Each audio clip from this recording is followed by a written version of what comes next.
Yang perlu dipahami ketika kita menolong adalah tujuan kita tercapai.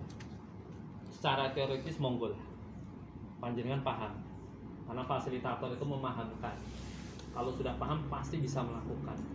Kalau pembina itu kan hanya pengetahuan, tahu, sekedar tahu, tapi belum tentu bisa melakukan. Tapi kalau fasilitator harus bisa membawa anak-anak itu melakukan, paham dan melakukan. Actionnya harus, apalagi putranya jenengan nanti adalah Wira. Wira itu dalam PMR adalah sudah pelaku. Dalam PMR pelaku. Pelaku itu boleh melakukan pertolongan, boleh membidik, boleh membalut. Sekarang pertanyaannya, jenengan kalimat perdarahan dan pendarahan sudah paham? Guru bahasa Indonesia itu gimana? Bedanya perdarahan sama pendarahan?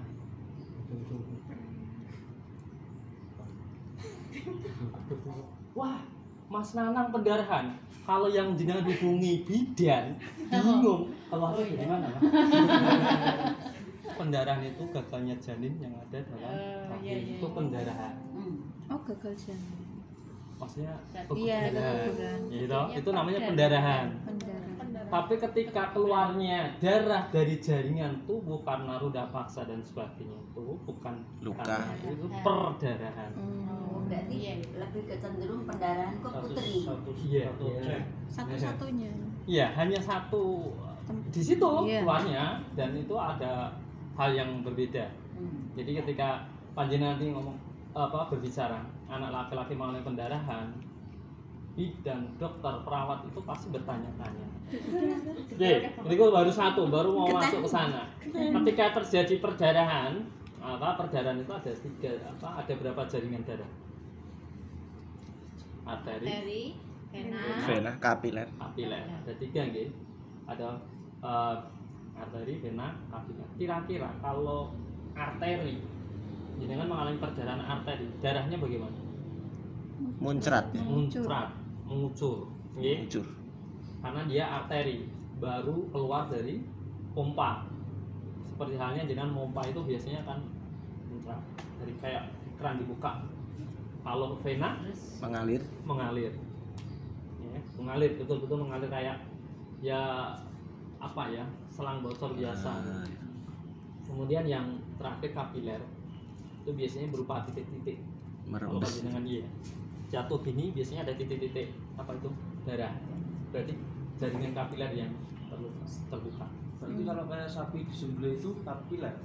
Arteri. Yang potong itu harus mati. Iya, betul. Arteri mengucur.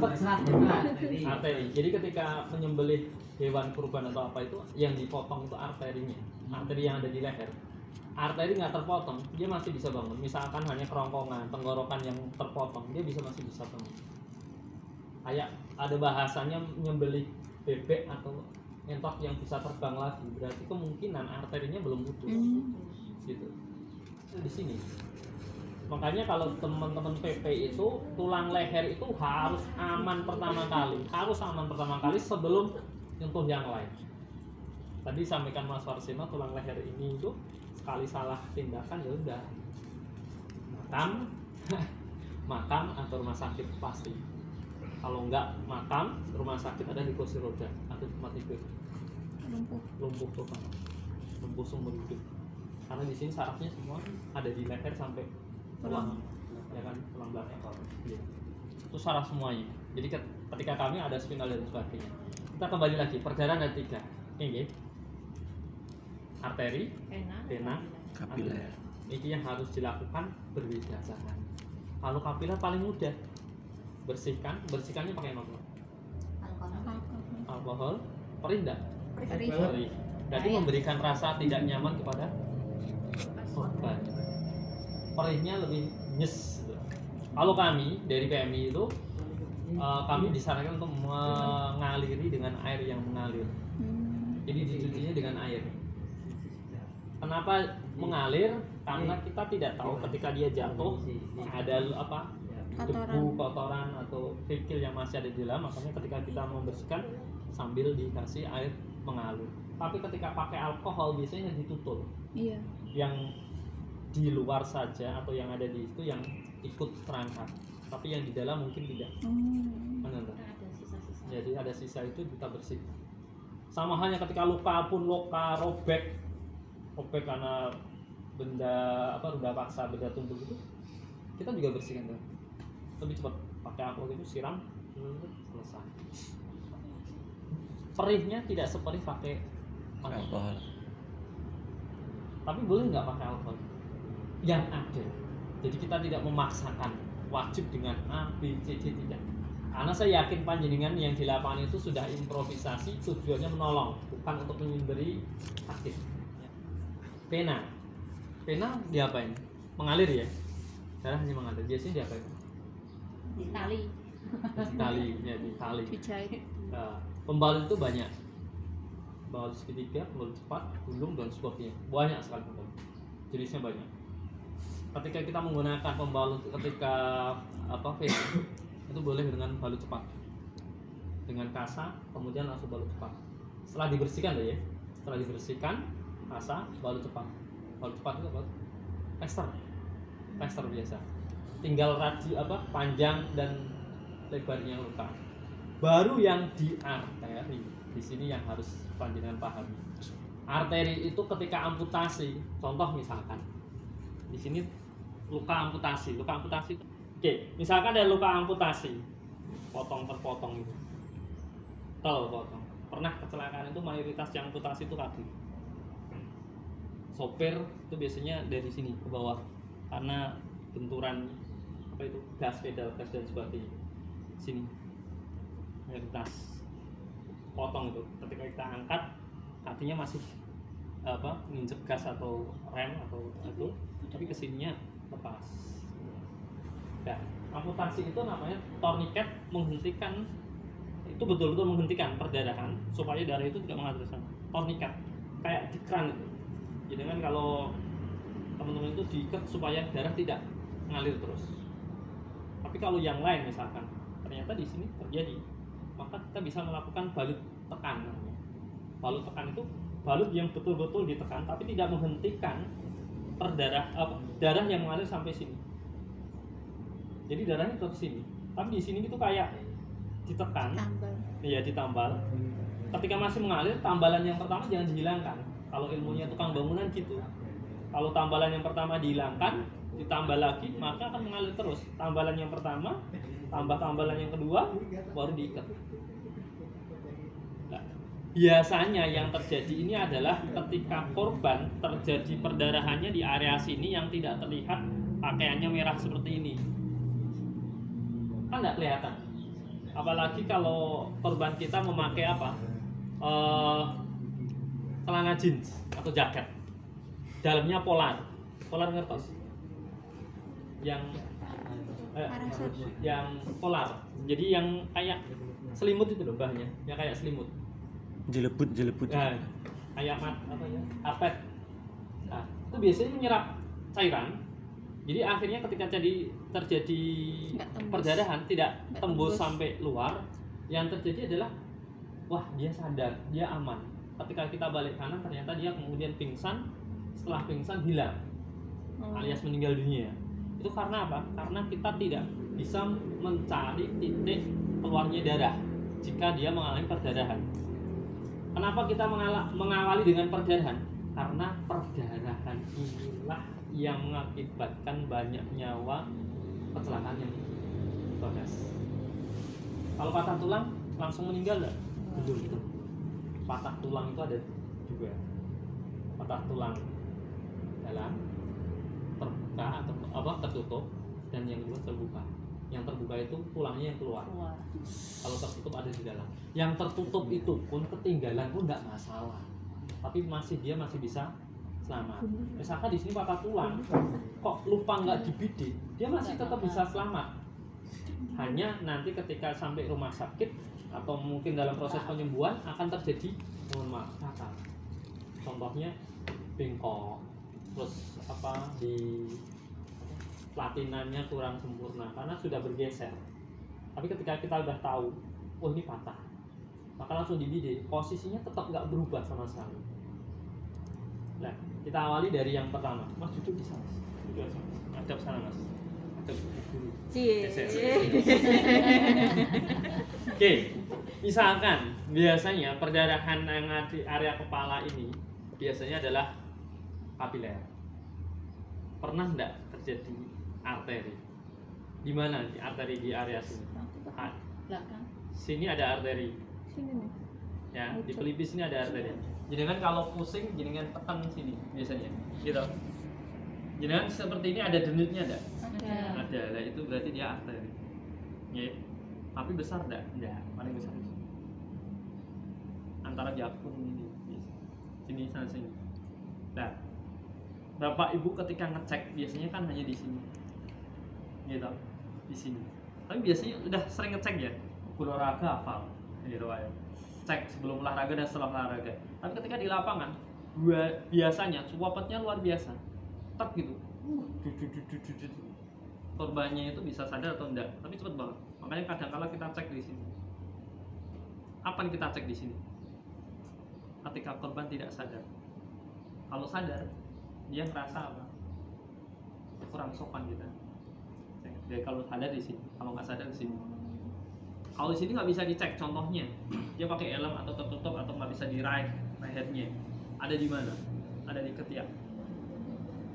Ketiak. Itu nanti, ya ketiak. Nggak ada semuanya. Oh ini nggak kelihatan semuanya. Selangkah. Kalau nggak ada, ini. Banyak tempat yang bisa dipakai. Tapi biasanya memang ketika ke dokter pertama kali langsung dipegang sini sampai diajak ngobrol menstabilkan apa nadi. Oke, yang area sini arteri kemungkinan hanya di leher, kemudian di pelipis. Kalau misalkan terjadi di pelipis, saya punya ini namanya pembalut segitiga, kain jilbab. Kain jilbab ya, segitiga sal. Kalau dalam bentuk nama kami slayer boleh ataupun pembalut segitiga. Ya. Apakah kita selalu bawa ini? Enggak. Nama saya juga nggak bawa. Tapi saya biasanya minta warga atau saksi itu mencari sesuatu yang bisa digunakan untuk pembalut. Biasanya mereka memberikan apa? Memberikan taplak WC, kan? Diberikan, oke lah, nggak masalah. Ini ketika kita pakai, namanya lipatan 8. Ada 2, 4. Tambah 8. Oke. Kemudian misalkan kita sudah bersihkan ya, kita bersihkan dengan air, kita cuci misalkan di sebelah sini ya, kita cuci selesai. Ini namanya balut tekan. Ini boleh bebas dalam bentuk kasa seperti ini boleh, kasa balut segitiga ini boleh atau kasa. Yang selesai Anda dikasih tekan seperti ini, gitu. Nah, kalau sendirian bagaimana? Plester cepat boleh. Tapi ternyata nggak bawa plester cepat, hanya dapat kain seperti ini. Gunakan aja kain ini. Maaf ya Mas ya.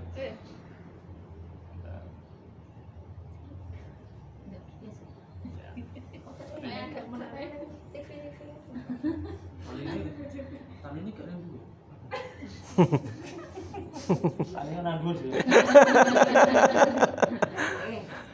Ya. Ini yang luka di sini, ikatannya di sini. Sambil nekan, ya, sambil nekan, gitu. Ikatannya tetap di sini. Jadi seperti itu. Tapi kalau misalkan ada yang lukanya terjadi perdarahan arter boleh kapiler di kepala ya. Kepala kita nggak tahu yang mana. Lebih amannya semuanya. Jilbaban. Iya, kayak jilbaban. Seperti ini, bukan nafas. Pegang. Ini boleh. Seperti tadi. Nonton dia nih. Sendirian juga bisa sebenarnya.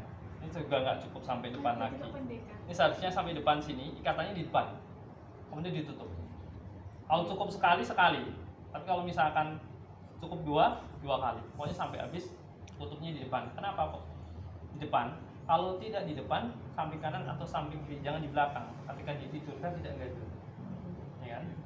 Tapi kalau di depan bisa ditutup. Tadi di sini karena untuk menekan juga. Ini hanya untuk apa? Melindungi kepala jika darah itu keluar lagi, yang nonton juga tidak takut, jadi terlindung. Karena kita nggak mungkin kepala ini luka sedikit aja pasti langsung dibawa ke rumah sakit. Kalau kepala pasti resiko jatuh bocor sedikit maka harus ke rumah sakit CT scan. Takutnya ada pembekuan darah di area kepala. Kemudian kalau misalkan mata satu yang kena batu yang ditutup, satu atau dua? Satu. Caranya miring. kalau dulu Mbak PMR mungkin tahu, misalkan miring gitu. Ini dulu seperti ini, tapi sekarang nggak boleh. Dua-duanya harus. Kenapa dua-duanya? Coba jalan tutup satu, kemudian dengan gerakkan mata yang terbuka itu kanan kiri, ikut nggak? Yang tertutup ikut nggak? Iya. Ikut, makanya dua-duanya. Karena fungsinya adalah mengistirahatkan. Kalau ditutup satu, yang satu sana, mata ikut sana yang ditutup. Makanya dua-duanya harus istirahat juga. Tutup aja nggak apa-apa. Kecuali dia mau beraktivitas dan sebagainya, sudah habis pos periksa, maksudnya sudah diperiksa, bukan kita lah ya. Kalau kita tetap tutup dua-duanya karena kita menjadi pelaku pertolongan. Kita bawa ke rumah sakit, sudah dicek semuanya. Ya enggak apa-apa, hanya iritasi, hanya ada sedikit, boleh dibuka satu, silahkan. Karena kita bukan dokter mata. Mengantisipasi hal-hal yang tidak kita inginkan, tutup dua-duanya. Biasanya cairan yang kena mata itu biasanya dicuci pakai apa? Air yang mengalir juga. Jangan sampai hanya sekedar cuci muka seperti ini. Biasanya airnya malah masuk, tapi dialirkan kayak dialirkan sini, kemudian sambil digosok, jadi cairan racun atau cairan yang membuat mata perih dan sebagainya itu ikut mengalir. Biasanya hanya cuci muka kan, biasanya kalau saya lihat itu cuci muka seperti ini, akhirnya apa? Ya yang kecipratan itu yang hilang, tapi hampir seberapa kali. Tapi ketika kita siram, air mengalir, dia akan membawa semuanya. Kotoran dibawa, cairan yang lain dibawa dan sebagainya. Oke, lanjut ya Mas ya. Kalau misalkan di telapak tangan, geser sini Mas. Telapak tangan, misalkan depan tangannya Mas. Telapak tangan lukanya kapiler juga. Sudah kita bersihkan supaya tidak terlihat merahnya bagaimana? Ternyata ada tekniknya juga, dibalut juga. Hanya menutup. Ketika dia lukanya biar tidak kemana-mana, biar tidak terlihat, kita tutup.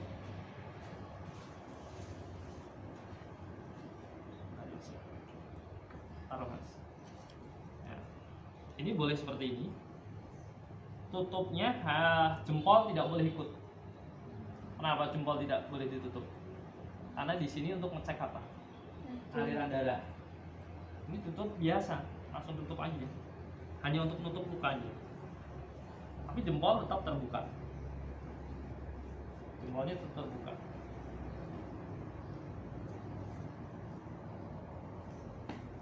Ada satu yang terbuka.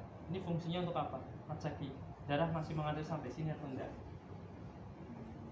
Nah, kelihatannya sederhana. Kenapa nggak ditutup semuanya? Ya karena di sini kita bisa ngecek. Karena kita hanya pelaku penolong pertama, bukan dokternya. Jadi ketika sampai ke rumah sakit biasanya dia juga akan dicek seperti ini. Darah masih mengalir sini enggak? Kalau masih, nanti dibuka diganti pembalutnya tepat, biasanya masih pakai kasa. Kalau kita di lapangan nggak mungkin selalu membawa alat. Ini contohnya. Hanya menutupi luka ketika proses evakuasi transportasi sampai ke rumah sakit. Ya terserah rumah sakit mau diapain. Dia sudah sistem medis. Kalau kita pra rumah sakit, itu nggih. Ini balut. Yang lain prinsipnya sama. Prinsip dari pembalutan adalah tekan, istirahatkan, tinggikan. Ditekan, istirahatkan, jangan banyak gerak. Tadi kalau mata kan harus tutup semuanya, istirahatkan semuanya. Tinggikan. Kenapa harus tinggikan? Air itu mengalir ke bawah. Cairan darah itu juga mengalir ke bawah. Kalau dia misalkan tertidur seperti tadi, ada luka di sini, maka tangan ini harus diletakkan di atas leher. Oke. Oke. Di sini saya diberi papan. Jangan bawa papan kemana-mana, juga enggak. Ya, mungkin kayu. bidang bambu bisa dipakai, buku bisa dipakai, koran bisa dipakai, apapun yang statis yang tetap ketika untuk balut ide boleh dipakai. Contohnya ketika kami itu pakai kardus untuk leher, boleh bisa. Kalau kami pakai kardus itu di lapangan.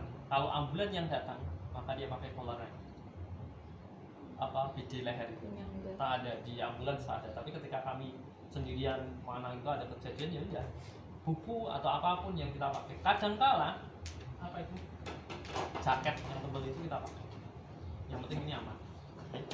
Nah, kapan kita bikin? Caranya gini, untuk mencari PLNB perubahan bentuk luka terbuka nyeri tekan dan bengkak, kita sentuh semua. Tapi di lapangan biasanya teman-teman itu tidak menyentuh satu persatu gini. Dia jatuhnya dari mana? Oh, kecelakaannya dia dari barat, musuhnya dari timur. Kemungkinan yang luka adalah bagian depan sama kanan, ya kan? Depan kan adu banteng, depan sama kanan. Maka dia fokusnya akan sebelah itu kalau teman-teman. Tapi kalau ini pengetahuan, saya berikan semuanya dari sini, tangan ini naik sampai sini, kemudian dari sini kembali, mata, pipi, semuanya mulut dibuka, hidung dilihat, telinga, lubang telinga, mata, likat, naik ke atas. Ini untuk cowok langsung tulang dada, tulang rusuk. Untuk perempuan agak berbeda, tulang dada, tulang rusuk sampai bawah. Ini tulang punggung kalau nyampe, kalau tidak ya dilewati dulu. Perut ini ada 4 bagian. Kalau guru olahraga itu suspek. One pack. Ini 1, 2, 3, 4. Ya, padan atas kanan kiri, bawah kanan kiri, panggul. Ini panggulnya gini, ditekan, mohon maaf sekali, jangan keras-keras ya. Di sini sambil melihat wajah, hanya seperti ini. Ini udah terasa, dia renggang atau enggak gitu, udah terasa dari wajah. Kemudian ini ke atas, ke bawah, kanan kiri, lutut dari bawah, tempurung lutut di atas, lututnya dari kencangnya di bawah. Tempurung lutut itu kalau orang Jawa namanya gandu. Gandunya itu geser atau enggak, sini sama, kemudian ini pergelangan kaki, punggung kaki, telapak kaki, jari kaki, ganti ya, sampai ini jari. Kita BPK itu waktu pengisian kapiler darah sampai ke sini itu berapa detik? Ditekan putih, dilepas merah dalam lebih dari 2,5 detik, maka dia mengalami gangguan. Kemudian sensasi di seperti ini kan, dirangsang, dia ada perubahan raut wajah enggak? Kalau ada berarti sensasinya masih normal. Nah, misalkan ketemu, kita kembali ke atas, tangan itu, tangan bawah, tangan, hubung tangan, telapak tangan, dari tangan. Ketika kita ketemu, tangan ya, yang mana? Yang bawah atas, lebih bawah ya, biar kelihatan. Sebelah kanan ya. Nanti saya harus pindah situ, tapi tak lakukan dari sini nggak apa-apa ya? Atau dari sini? Kiri aja. Oh, sini aja ya. Misalkan tungkai bawah di sini. Di sini ada cirinya, ketika kita sentuh, kemudian ada suara krek. Karena nyentuhnya sambil tekan. Tek. Seperti halnya kita nyentuh ini. Tek. Kayak ada sambungan. Kan nggak mungkin, tulang ini ada sambungannya, nggak mungkin. Ya kan? Kok genjer? Kemungkinan dia mengalami patah tulang. Kemudian kita dengarkan lagi, tek lagi sambil melihat sana. Kok terasa perubahan raut wajahnya keras ataupun apa ya? Kayak kesakitan gitu. Oh, berarti betul. Ini seharusnya tulang ini lurus, tidak ada apa-apa, tapi ketika saya tekan dia mengalami perubahan raut wajah, patah tulang. Oke, patah tulang. Kita pilih DJ. Patah tulang itu prinsipnya hanya 2. If apa mbak? Tadi if conditional sentence. Jika, ya, jika maka harus jadi. Ya, imobilisasi, fiksasi. Imobilisasi itu mengurangi pergerakan, fiksasi itu mengistirahatkan. Minimal 2 sendi. Kalau terjadi di sini, mana yang harus istirahat? sini, sini, ya, sini sama sini. Tapi untuk mengistirahatkan semuanya, boleh sampai ke paha. Jadi kita ukur dari kaki yang sehat, Y. Ini sayangnya nggak ada temennya. Ini yang sehat, opas, kita letakkan sini. Kalau pakai yang ini kan kurang, ya kan? Kita selesaikan sampai paha. Kalau sampai sini aja, nanti ketika kita ngangkat, kasihan apa korbannya, bide ini akan gesek daerah paha. Ini nggak nyampe, kita boleh pakai yang panjang. Gimana? Ukurannya di sini. Oke, siap. Nanti ada 2 bide. Bide ini bagusnya ada bantalannya. Kalau jenengan mau bide, ini ada bantalannya. Kalau ini kena apa? Si korban dia akan merasa kesakitan. Dibantali apa? Bebas kok. Kain boleh, atau yang lain boleh. Kalau di UKS yang permanen itu biasanya dikasih kain langsung dilem atau di apa boleh, atau busa boleh. Ini kalau kami biasanya pakainya seperti ini. Jadi kita cepat di lapangan itu nggak peduli apa yang ada, pokoknya dimanfaatkan untuk melakukan pertolongan.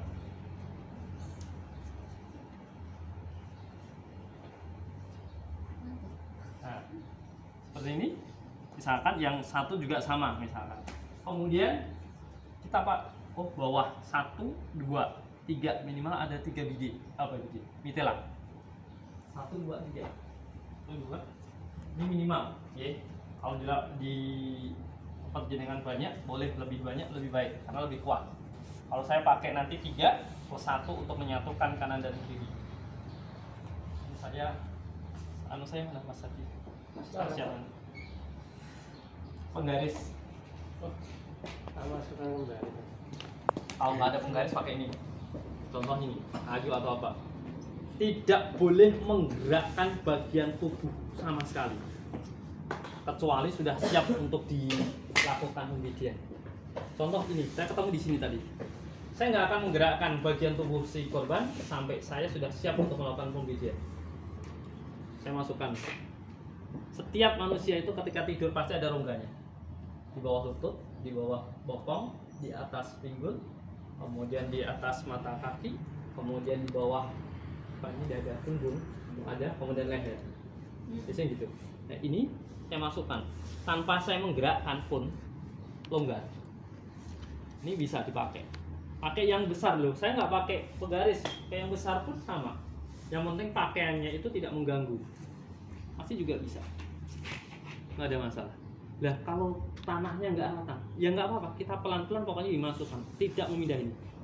Kita taruh, kita geser ke atas 1, kemudian masukkan lagi, minimal kan 3. 1, bawah,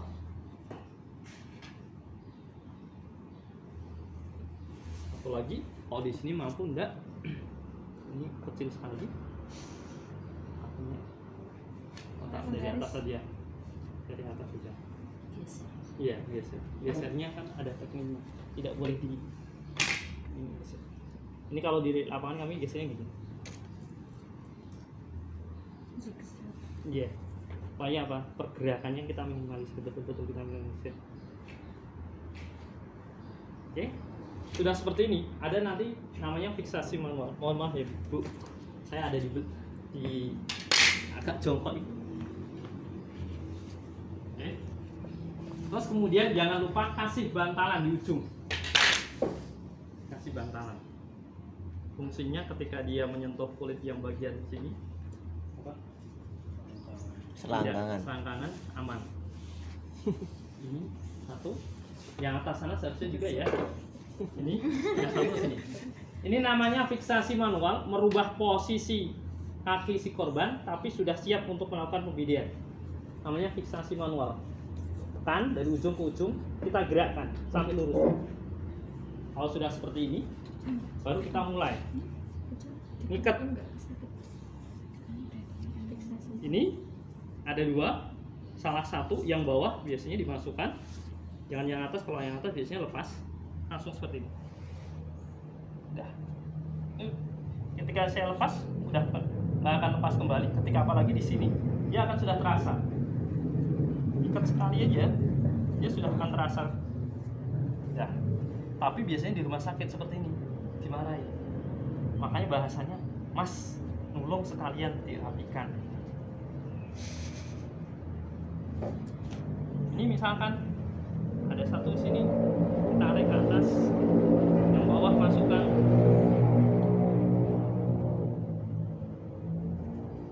Kita tarik juga. Ini akan terasa, sudah terasa. Cut. Cutnya simpul hidup. Karena nanti sampai di rumah sakit, Tali wangsul. ya. Aja dipati. Iya, kalau di rumah sakit biasanya digunting kalau di pati itu, langsung diguntingi. Tapi kalau ketika seperti ini dikembalikan pada kami. Ini masuk, tarik aja. Udah, sudah. Seperti ini ikatnya.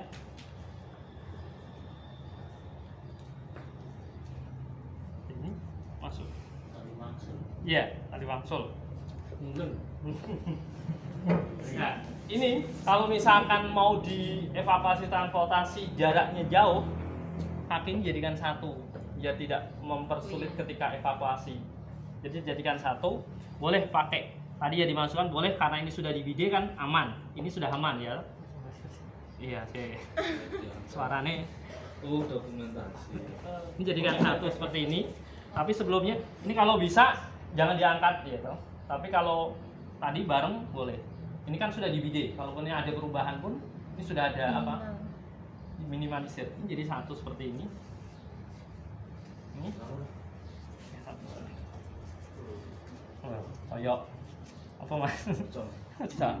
Nah, untuk rusuk ini tidak boleh di bidet dengan posisi ke sini, tapi malah ke belakang. Dibegar ke bahasanya. Supaya dia tidak nusuk ke dalam, dibegar. Jadi di seperti ini kan. Kalau kami punya namanya spinal, separuh, jadi kita bidet di sini, tapi ini badan ini ditarik. Jadi rusuk ini mengembang. Jadi akan seperti ini. Ya kan? Tapi kalau misalkan malah ditarik, kan ada yang ditarik ke depan malah. Apalagi kalau diangkat, mohon maaf, posisi gini sudah diangkat, set, langsung apa? Nusuk organ dalam. Kan gayanya makanya ketika mengangkat korban tanpa mengetahui posisi si korban, membahayakan si korban itu. Awalnya biasa patah rusuk satu, ketika diangkat tangannya satu seperti ini kan rusuknya kemana? Masuk ke dalam, ya kan? Awalnya gini, ketika diangkat dia akan ke sini. Nah, ketika dia patah satu, patahnya gini, akhirnya kemana? Nancap ke organ. Nah, itu bahaya. Yang kedua, ketika mengangkat kaki seperti tadi misalkan, di sini baru letak atau patah tulang tertutup. Diangkat, lepas kan? Lepas itu kelihatannya lepas nanti di platina bisa. Ingat, di dalam ini ada jaringan lunak yang luar biasa banyaknya. Daging, saraf, kemudian pembuluh yang lain, otot dan sebagainya. Bisa rusak. Karena apa? Awalnya cuma seperti ini, ketika ditarik dia akan merusak jaringan yang lain.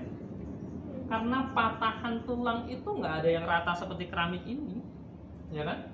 Pasti ada yang lancip, ada yang gila, inilah yang merusak. Itu loh. Misalkan ketinggalan nggak di bidet, tapi tidak ada perubahan, tidak tertarik dan sebagainya, nggak apa-apa. Tapi ketika tertarik sampai lepas, sampai merobek jaringan yang lain, tingkat penyembuhannya, proses penyembuhannya lebih lama. Ini gue. Ada pertanyaan? Saya. Oh. Terus. Gini Pak Khairul, bagaimana caranya kita bisa tahu bahwa korban ini patah rusuk? Ini tadi ya Bu ya, namanya head to toe, pemeriksaan sekunder menyentuh dari ujung kepala sampai ujung kaki. Nah, ketika di sini tadi untuk cowok ini tuh pasti kalau ini dada rata, oke, aman. Ini jelas rata. Jadi ketika kita seperti ini rata, aman. Tapi ketika ada satu yang patah, biasanya gini. Rasanya adalah gini, pasti ada yang goyang, ada yang goyang satu. Meskipun dia ada selaputnya, tapi ketika dia patah, pasti kan patahannya kan ini ada tek gitu. Kayak, ya, jenengan kalau tray jenengan ketika jenengan patah satu ya, jenengan rasakan gini, ada yang, ya itu yang kita. Jadi ketika kita nyentuh gini, nah, Kenapa kalau perempuan itu beda seperti ini? Ini tulang dada, usulnya dari sini. Nanti juga sama. Ada getaran atau goyangannya pasti ada. Seperti itu. Makanya agak ditekan. Nah, kita memanfaatkan dalam bahasa kami itu seperti kita meriksa uang itu palsu atau enggak. Dirasa, diraba, diterawang. Ya. Sama Bu ini. Karena kita nggak melihat uangnya. Ya, diraba, dirasa, diterawang. Apa enggak ya gitu. Lebih baik negatif thinking terhadap korban daripada positif thinking. Wah, kok popo iki. Yuk diangkat. Ternyata patah tulang. Ya kan? Kan lebih bahaya. Oh, korban itu kita tidak thinking. Wah, ternyata dia patah. Ya udah bide aja sampai rumah sakit. Mas, bide ternyata gak patah. Gak masalah. Ketimbang sampai rumah sakit dibilang, "Ini patah, kok rusak jaringan, kok rambut bide." Kan lebih beban mental kan? Iya. Nah, disitulah makanya kita negatif thinking kepada korban, keadaan korban, bukan negatif thinking. Malah bani dolan nang klub malam tok nih wae, bukan itunya. Keadaan korbannya kita berposisi dia yang paling parah. Jangan sampai ngentengke kasus. Gitu gitu. Ribut, Pak. Jika terjadi kecelakaan, entah itu kecelakaan di jalan maupun di gunung atau dimanapun, saat terjadi di TKP, katanya tadi Bapak bilang tidak boleh digerakkan. Betul. Saat terjadi di satu titik, kecelakaannya di situ sudah dicek semuanya, terus ada yang patah satu, katakanlah seperti ini. Itu tindakannya tetap di tempat atau dipindahkan dulu ke tempat aman? Di tempat. Kalau kami ya datang di tempat. Sebelum saya seperti ini kan tidak mungkin dipindah. Karena ini membantu mengamankan. Walaupun di jalan pun tidak tetap masalah di tempat. Kalau PMI itu sering menghadang laju kendaraan. Jadi ambulan malah kita hadangkan supaya tidak ada Kalau seandainya di gunung ada nggak nyingkir dari tempat yang landai dulu gitu. Lah, beda kalau kondisinya seperti itu. Perlakuannya beda. Perlakuannya beda gini. Misalkan dia ternyata patah tulang sini. Kemudian dia di pinggir jurang. Ya kan? Maka kita selamatkan dia dengan ikatan dulu. Kita cek dulu tanda vital. Tanda vital ini jangan ngertos. Tanda vital manusia apa? Darah, nadi. Darah bukan tanda vital ya. Nafas. Nadi, nafas, suhu, tekanan darah, warna kulit. Itu vital semua. Tergigit nyamuk ada perubahan warna kulit. Tergigit ular ada perubahan warna kulit. Kenapa itu vital? Nah, kita juga ingin tahu. Teman-teman yang hipotermia ada perubahan warna kulit. Anak kita yang pingsan ada perubahan warna kulit. Ya kan? Maka itu kita masukkan ke apa istilahnya? Tanda vital. Pemeriksaan kita. Nadi jelas. Oh, masih nadi, berarti organ dalam masih berfungsi. Nafas, oh berarti dia masih bernafas, berarti masih hidup. Tekanan darah bagaimana? Ini aja. Gitu aja. Nah, sudah itu aman, kita amankan dia. Posisi dia sudah aman, kita periksa sampai sini aman, kita ikat dulu. Kalau memungkinkan, ya toh, kita ikat supaya dia nggak terjatuh. Ketika kami loh, Pak ya. Kan biasanya kalau pecinta alam punya whipping. Whipping tahu nggak? Whipping itu kita bikin seperti ransel itu, kita pasangkan, kita ikatkan ke pohon atau kemana, ke batu atau apa, baru kita cek sampai bawah. Nah, kita juga sama pakai whipping, safety first. Tapi jurang, oh ternyata patahnya seperti ini, patahnya tertutup. Ketika kita gerakkan ke sana, kita tarik ke sana, aman atau tidak, kita bikin jalurnya dulu. Yang penting tanda vital aman loh ya, nafas masih, nadi masih, semuanya masih. Oh, bisa dilakukan evakuasi karena tidak mungkin dilakukan di jurang. Kan ya. Kecuali panjenengan atau tim jenengan punya scope. Scope tahu? Tandoskop. Tandoskop itu seperti apa ya? Membayangkan nggak bisa. Kepompong. Yang tadinya gini lah. Yang biasanya untuk helikopter tak. Jadi kayak kepompong. Iya, kepompong. Jadi cuma separuh gitu. Ya kayak inilah, kayak tray gini lah. Cuman bentuknya kayak gini. Jadi kayak seperti ini. Nanti bisa dimasukkan. Tok, gitu kan? Ini langsung diangkat, pindah total. Tapi ketika kita nggak pakai ini untuk memindah, kita harus tahu dulu sampai bawah. Nah, caranya itu tidak boleh sendirian, kita safety first, korban juga aman. Biasanya gitu yang kita lakukan. Harus pindah enggak? Kalau panjenengan sendirian, pindahkan. Resiko apapun pindahkan. Jangan sampai menambah korban. Yeah.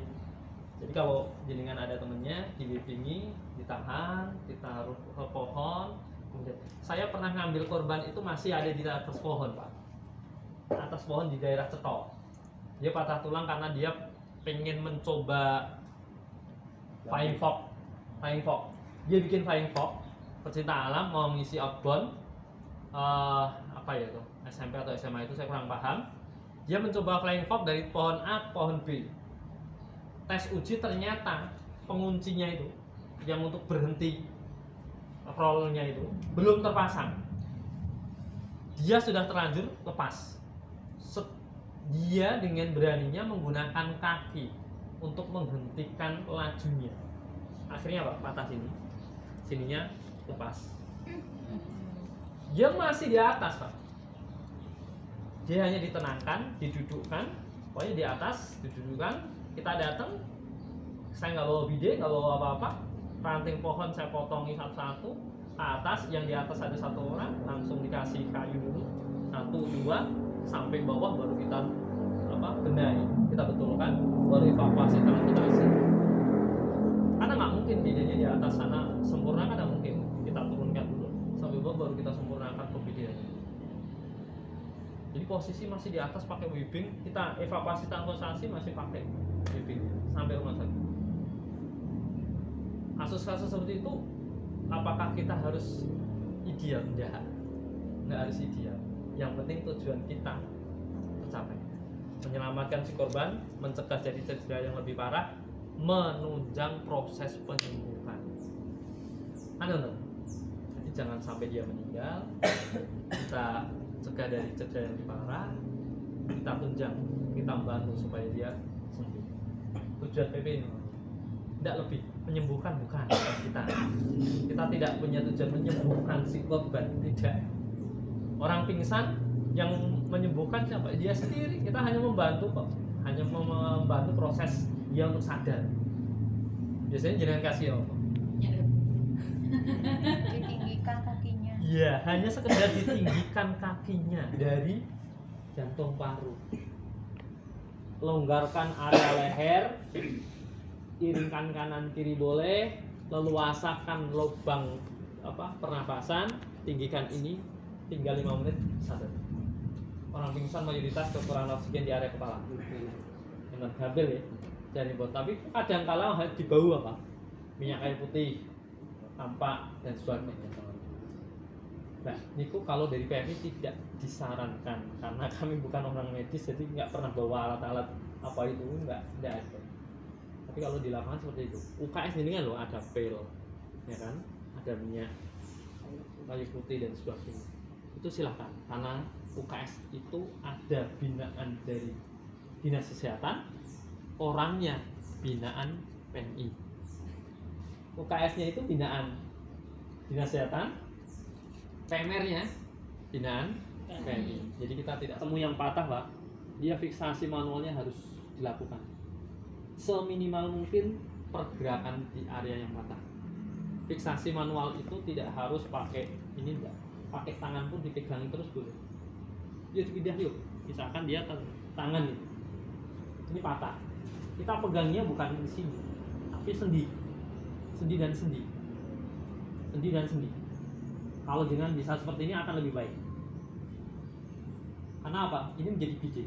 Tangan kita ini menjadi biji. Jadi biasanya kalau kami itu kan gini, fiksasi manual itu adalah ini sendi, kita hentikan, jepit, kita luruskan, kita angkat pun dia akan ikut ke kita. Nah kalau misalkan kita nggak punya apapun, terus bidanya di mana? Ini bisa seperti ini kan, kemudian ikat. Ini sudah meminimalisir gerakan. Bidenya nama bide anatomi. Seperti Bapak tadi, di gunung mungkin tidak ada. Sebenarnya ada. Kadang-kala kita bingung, itu tadi groginya kita. Udah, ini nggak ada misalkan, mohon maaf, nggak ada papan, nggak ada kayu, nggak ada apa. Misalkan, maaf ya mas. Oro ya mas ya. Gel, diikat, ya gitu mas rasanya. Diikat. Nah, ya, ini bisa dipakai juga.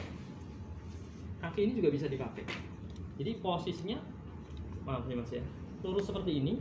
Kemudian kalau ini nggak nyampe kan, satu aja, langsung ikut jadi satu. Jadi seperti ini. Ini pernah kami lakukan juga ketika kami melakukan evakuasi areanya, area yang contoh kayak rawa. Rawa itu untuk cari kayu. Biasanya bambunya bambu udah kotor karena itu kita pakainya cuma seperti ini. Itu kita ikat. Jadi ikat. Ini bide. Seperti ini kan tidak mungkin dibengkokkan. Kalau bengkokkan harus dua-duanya. Nah, lebih bagus lagi ikatannya ini ada di sini supaya dia mati betul-betul mati. Apa ini? Lutut. Betul mati, nggak bisa untuk dibengkok. Ini namanya improvisasi alat, tapi tidak improvisasi perlakuan. Perlakuannya harus dibide. Alatnya yang tersedia di lapangan apa? Silakan dipakai. Ini muni mas. Jadi nggak saklek ya, harus apa? Ini nggak saklek. Ini contoh, cuma untuk latihan kan lebih mudah, lebih paham. Ini itu dipasang, dipotong, diukur. Ini untuk latihan, oke nggak apa-apa. Tapi ketika di lapangan, panjenengan nanti akan merasakan sendiri ketika bingung mencari alat. Harus bagaimana? Seperti saya katakan, ketika saya minta alat dulu pernah dikasih taplak. Apakah saya tolak? Ya juga enggak. Dua bu, ambil lagi bu. Ambil. Taplak meja di rumah kejadian biasanya gitu. Kalau taplak kan kemungkinan di ruang tamu ada. Jadi cepat diambil langsung diberikan itu. Ya enggak apa, ambil lagi bu. Kalau enggak itu jari itu ternyata juga bisa untuk balut seperti ini, apapun bide seperti ini. Tapi ya itu masuk sini jadi satu. Kan panjang, kita manfaatkan. Jadi nggak harus seperti ini. Ini contoh. Kalau kami membawa ini, iya di ambulan kami ada semuanya. Tapi apakah jenengan ngebel ambulan dalam 5 menit datang? Nggak. Kalau terjadi perdarahan apa yang terjadi? Habis. Kita harus layak. Kan enggak? Darah itu keluar arteri nggak nyampe 5 menit. Sapi sebesar itu saja nyampe enggak 10 menit, 15 menit nyampe, apalagi manusia gitu kan. Arteri yang tadi apa? Mengucur. Nggak mungkin. 5 menit pasti sakratul maut. Satu arteri. Kalau vena sih masih agak panjang dikit lah. Apalagi kapiler. Jak ngobrol sih iso, jak guyon sih iso. Kalau donor darah itu Yang dipakai. Nah, yang dipakai saat ini samanya vena ya Mas ya? vena. Vena apa arteri untuk donor darahnya? Donor darah. Vena. Oh, vena ya. Kalau Ngalir arteri ya. itu nanti tidak bisa dihentikan, prosesnya berhentinya agak lama, lama. Jarum itu sudah Langsung muancur. Itu yang diambil ini. Panjenengan seharusnya ini nanti kalau PMR-nya pembinaan sekian 8, berarti nanti yang donor darah 80. Dan 10-an. 10-an. Sebagai contoh yang membawa paling depan. Ya, di donor dulu. Ampun, Mas Nana, ampun. Ibu usia berapa, Bu? Ngampun. 57 udah ke 19 donor. 19 sudah lumayan. Sudah berapa kali, Pak? Berapa kali Pak ya? Ya pasti pernah di sini. Pernah di sini. Kalau di luar sini belum pernah. Belum pernah. Sudah pernah. Di luar sini Sudah pernah. Berapa kali, Bu? Lupa, tapi belum ada 10 kali. Belum ada 10 kali. Enggak. Kok enggak? Ya. Udah. Udah. Saya 41 alhamdulillah. Udah 41. Sebentar lagi harus ke provinsi dia. Sampai 50 ke provinsi. Dan sampai kan 100 saya kok. Nanti ketemu dengan presiden. Amin, semoga Ya, sehat ketemu terus. dengan dia. 2,5 bulan. 2,5 bulan mereka itu nyaman sekali. 2,5 bulan itu biasanya sudah bisa. Niki yo mun wayahe jane niki. Nah, iya. Oh, ya, iya. 3 Dan bulan. itu tidak sakit. Enak. untuk Nah, kenapa lama? Itu karena venanya kecil atau Kecil, besar. Kecil biasanya. Ya, bedanya di situ. Tangan ambil yang Pak Eko itu cepat, Ya toh? Pak Eko cepet karena apa? Penanya besar. Saya juga agak lama. Saya kadang sampai nyanyi-nyanyi gitu. Biarin aja. Sambilan ngono. Tapi gitu. Tapi kayaknya kayak 10 menit gitu. Iya. Kalau yang besar nggak nyampe 5 menit selesai tuh. Kalau yang besar penanya. Apalagi badannya kayak Pak Eko, ini sudah cepet. Kalau saya agak lambat ini. Saya sadari, saya itu kadang pertama kali saya donor itu semerpet. Pertama kali. Kalau nggak salah tahun 2002 atau 2001. Pertama kali donor, semerpet. Wah, pertama kali swabes geteh ngetik geteh. Kalau dulu 250 cc, sekarang sama 300 cc semua. 300. Sekarang semua sama. Kalau dulu BB itu berpengaruh pada darah yang mau diambil. Sekarang nggak.